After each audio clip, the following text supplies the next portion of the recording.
Now here's a shocking statistic. 55% of the ultra-Orthodox community lives in poverty here in Israel. Well, joining us now is Alon Madar, the VP of Resource Development at iTWORKS, a nonprofit that is dedicated to promoting the economic development of disenfranchised Israeli communities. Thank you so much for coming in. Thanks for having me, Natasha. So let's begin by talking a little bit about Israel's ultra-Orthodox community. Can you tell us why we're seeing so much poverty within it?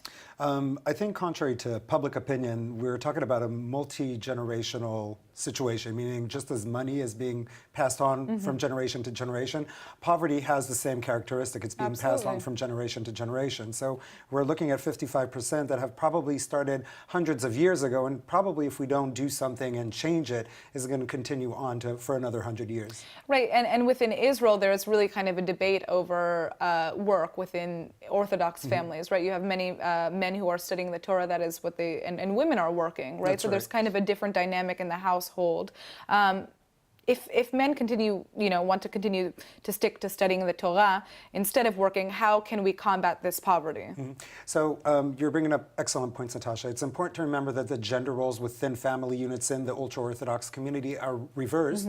And according to general population, which means that the men are the ones studying Torah, while the women are the one not only taking care of the home and the family, but actually of bringing the income in.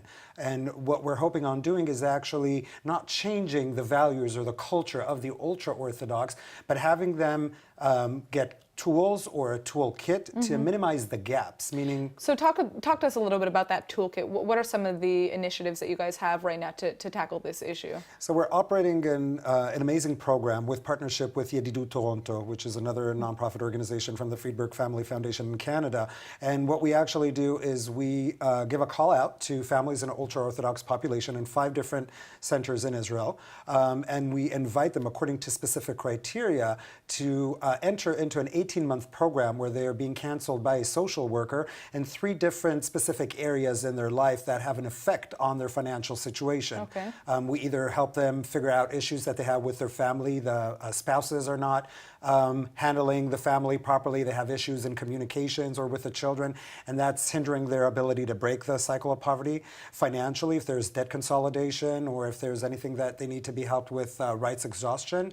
And with employment, if one of the spouses is working, we're trying to see if they're making enough money. If not, how can they make more?